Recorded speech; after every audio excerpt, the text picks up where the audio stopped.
What's the millennial question? Apparently, millennials as a generation, which is a group of people who were born approximately 1984 and after, are tough to manage.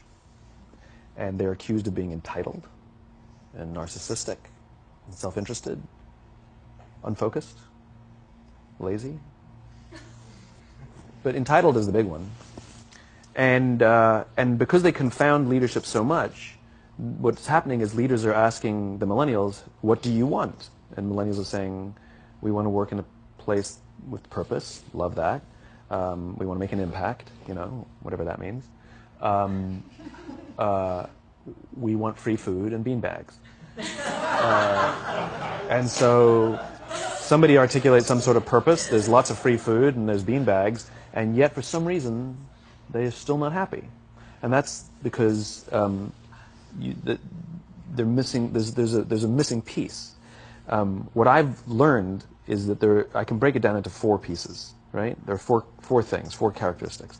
One is parenting, the other one is technology, the third is impatience, and the fourth is environment.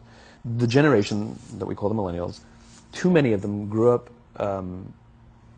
subject to, not my words, failed parenting strategies, you know, where, for example, they were told that they were special all the time. They were told that they could have anything they want in life, just because they want it, right? They were told, some of them got into honors classes, not because they deserved it, but because their parents complained. And some of them got A's, not because they earned them, but because the teachers didn't want to deal with the parents. Some kids got participation medals. You got a medal for coming in last, right? Which the science we know is pretty clear, which is it devalues the medal and the reward for those who actually work hard. And it actually makes the person who comes in last feel embarrassed because they know they didn't deserve it. So it actually makes them feel worse, right? So you take this group of people, and they graduate school, and they get a job, and they're thrust into the real world, and in an instant, they find out they're not special, their moms can't get them a promotion, that you get nothing for coming in last, and by the way, you can't just have it because you want it, right? And in an instant, their entire self-image is shattered. And so you have an entire generation that's growing up with lower self-esteem than previous generations. The other problem, to compound it, is we're growing up in a Facebook, Instagram world. In other words, we're good at putting filters on things. We're good at showing people that life is amazing even though I'm depressed, right? And so everybody sounds tough, and everybody sounds like they got it all figured out. And the reality is there's very little toughness, and most people don't have it figured out. And so when the more senior people say, well, what should we do? They sound like, this is what you got to do. And they have no clue. Right? So you have an entire generation growing up with lower self-esteem than previous generations, right? Through no fault of their own. Through no fault of their own, right? They were dealt a bad hand, right? Now let's add in technology. We know that engagement with social media and our cell phones releases a chemical called dopamine. That's why when you get a text, it feels good, right? So, you know, we've all had it where you're feeling a little bit down or feeling a bit lonely, and so you send out 10 texts to 10 friends, you know, hi, hi, hi, hi, hi, because it feels good when you get a response, right? Right? It's why we count the likes. It's why we go back 10 times to see if my Instagram is growing slower, did I do something wrong? Do they not like me anymore, right? The trauma for young kids to be unfriended, right? Because we know when you get it, you get a hit of dopamine, which feels good. It's why we like it. It's why we keep going back to it. Dopamine is the exact same chemical that makes us feel good when we smoke, when we drink, and when we gamble. In other words, it's highly, highly addictive, right? We have age restrictions on smoking, gambling, and alcohol, and we have no age restrictions on social media and cell phones, which is the equivalent of opening up the liquor cabinet and saying to our teenagers, hey, by the way, this adolescence thing, if it gets you down. But that's basically what's happening. That's basically what's happening, right? That's basically what happened. You have an entire generation that has access to an addictive, numbing chemical called dopamine through social media and cell phones as they're going through the high stress of adolescence. Why is this important? Almost every alcoholic discovered alcohol when they were teenagers. When we're very, very young, the only approval we need is the approval of our parents. And as we go through adolescence, we make this transition where we now need the approval of our peers. Very frustrating for our parents, very important for us. It allows us to acculturate outside of our immediate families into the broader tribe. right? It's a highly, highly stressful and anxious period of our lives, and we're supposed to learn to rely on our friends. Some people, quite by accident, discover alcohol and numbing effects of dopamine to help them cope with the stresses and anxieties of adolescence. Unfortunately, that becomes hardwired in their brains, and for the rest of their lives, when they suffer significant stress, they will not turn to a person, they will turn to the bottle. Social stress, financial stress, career stress, that's pretty much the primary reasons why an alcoholic drinks, right? What's happening is, because we're allowing unfettered access to these dopamine-producing devices and media, basically it's becoming hardwired, and what we're seeing is as they grow older, too many kids don't know how to form deep, meaningful relationships. Their words, not mine. They will admit that many of their friendships are superficial. They will admit that their friends, that they don't count on their friends, they don't rely on their friends, they have fun with their friends, but they also know that their friends will cancel on them if something better comes along. Deep, meaningful relationships are not there because they never practice the skill set, and worse, they don't have the coping mechanisms to deal with stress. So when significant stress starts to show up in their lives, they're not turning to a person, they're turning to a device, they're turning to social media, they're turning to these things which offer temporary relief. We know, the science is clear, we know that people who spend more time on Facebook suffer higher rates of depression than people who spend less time on Facebook. Right? These things balanced. Alcohol is not bad, too much alcohol is bad. Gambling is fun, too much gambling is dangerous. Right? There's nothing wrong with social media and cell phones. It's the imbalance. Right? If you're sitting at dinner with your friends and you're texting somebody who's not there, that's a problem. That's an addiction. If you're sitting in a meeting with people you're supposed to be listening to and speaking, and you put your phone on the table, face up or face down, I don't care, that sends a subconscious message to the room that you're just not that important to me right now. Right? That's what happens. And the fact that you cannot put it away is because you are addicted. Right? If you wake up and you check your phone before you say good morning to your girlfriend, boyfriend, or spouse, you have an addiction. And like all addiction, in time, it'll destroy relationships, it'll cost time, and it'll cost money, and it'll make your life worse. Right? So you have a generation growing up with lower self-esteem that doesn't have the coping mechanisms to deal with stress. Right? Now you add in the sense of impatience. Right? They've grown up in a world of instant gratification. You want to buy something, you go on Amazon, it arrives the next day. You want to watch a movie? Log on and watch a movie. You don't check movie times. You want to watch a TV show? Binge. You don't even have to wait week to week to week. Right? I know people who skip seasons just so they can binge at the end of the season. Right? Instant gratification. You want to go on a date? You don't even have to learn how to be like, hey. You don't even have to learn and practice that skill. You don't have to be the uncomfortable one who says yes when you mean no, and says no when you mean no, but yes when you... You don't have to swipe right. Bang, I'm a stud.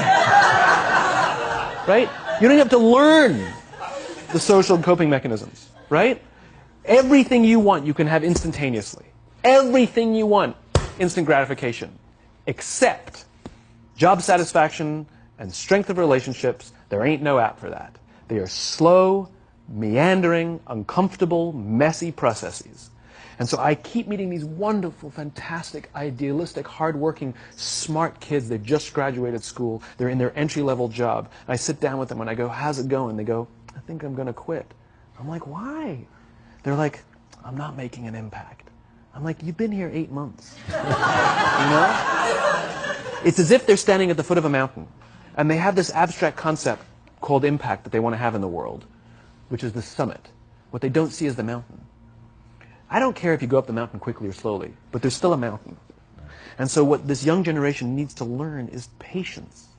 That some things that really, really matter, like love, or job fulfillment, joy, love of life, self-confidence, a skill set, any of these things, all of these things take time. Sometimes you can expedite pieces of it, but the overall journey is arduous and long and difficult. And if you don't ask for help and learn that skill set, you will fall off the mountain. Or you will, the worst case scenario, and we're already seeing it, the worst case scenario is we're seeing an increase in suicide rates. We're seeing an increase in this generation. We're seeing an increase in accidental deaths due to drug overdoses. We're seeing more and more kids drop out of school or take leaves of absence due to depression. Unheard of. These are all, this is really bad. The best case scenario, those are all bad cases, right?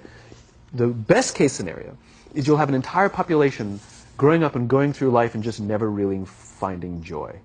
They'll never really find deep fulfillment in work or in life. They'll just waft through life and it'll be just, it's fine. How's your job? It's fine. It's the same as yesterday. How's your relationship? It's fine. Like that's the best case scenario. Which leads me to the fourth point, which is environment. Which is we're taking this amazing group of young, fantastic kids who are just dealt a bad hand. It's no fault of their own. And we put them in corporate environments that care more about the numbers than they do about the kids. They care more about the short-term gains than the long-term life of this young human being.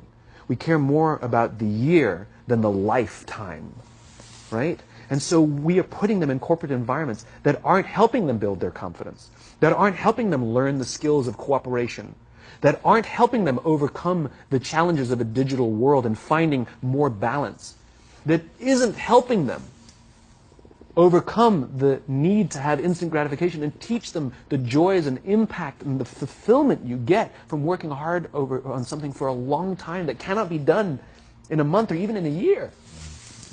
And so we're thrusting to them in corporate environments, and the worst part about it is they think it's them. They blame themselves. They think it's them who can't deal. And so it makes it all worse. It's not. I'm here to tell them it's not them. It's the corporations. It's the corporate environments. It's the total lack of good leadership in our world today that is making them feel the way they do. They were dealt a bad hand, and I hate to say it, but it's the company's responsibility. Sucks to be you. Like, we have no choice, right? This is what we got, and I wish that society and their parents did a better job. They didn't. So we're getting them in our companies, and we now have to pick up the slack. We have to work extra hard to figure out the ways that we build their confidence. We have to work extra hard to find ways to teach them the social skills that they're missing out on. There should be no cell phones in conference rooms. None. Zero. And I don't mean the kind of like sitting outside waiting to text. I mean like when you're sitting and waiting for a meeting to start, this is what we all do. We all sit here and wait for the meeting to start. Meeting starting? Okay. And we start the meeting. No, that's not how relationships are formed. Remember we talked about it's the little things? Relationships are formed this way. We're waiting for a meeting to start and we go, how's your dad? I heard he was in the hospital. Oh, he's really good. Thanks for asking. He's actually at home now. Oh, I'm really glad. That was really amazing. I know, it was really scary for a while. That's how you form relationships. Hey, did you ever get that report done? Oh my God, no, I didn't. I'll help you out. Can I help you out with that? Really? That's how trust forms. Trust doesn't form in an event, in a day. Even bad times don't form trust immediately. It's the slow, steady consistency. And we have to create mechanisms where we allow for those little innocuous interactions to happen. But when we allow cell phones in conference rooms, we just, okay, had the meeting. And then my favorite is like when there's a cell phone there and you go like this, you go. It rings and you go. I'm not going to answer that. Like, Mr. Magnanimous, you know? When you're out for dinner with your friends, like, I do this with my friends. When we're going out for dinner and we're leaving together, we'll leave our cell phones at home. Who are we calling? Maybe one of us will bring a phone in case we need to call an Uber or take a picture of our meal. Goes without saying, come on. I'm an idealist, but I'm not insane. You know? At a heathen. I mean, it looked really good. We'll take one phone. And so it's like an alcoholic. The reason you take the alcohol out of the house is because we cannot trust our willpower. We're just not strong enough. But when you remove the temptation, it actually makes it a lot easier. And so when you just say, don't check your phone, people literally will go like this. And somebody will go to the bathroom, and what's the first thing we do? Because I wouldn't want to look around the restaurant for a minute and a half, you know? But if you don't have the phone, you just kind of enjoy the world. And that's where ideas happen. The constant engagement is not where you have innovation and ideas. Ideas happen when our minds wander and we go, and you see something, I bet they could do that. That's called innovation, right? But we're taking away all those little moments, right? You should not, and none of us should charge our phones by our beds. We should be charging our phones in the living rooms, right? Remove the temptation. You wake up in the middle of the night because you can't sleep, you won't check your phone, which makes it worse. But if it's in the living room, it's relaxed, it's fine. But it's my alarm clock. Buy an alarm clock. They cost $8, right? I'll buy you an alarm.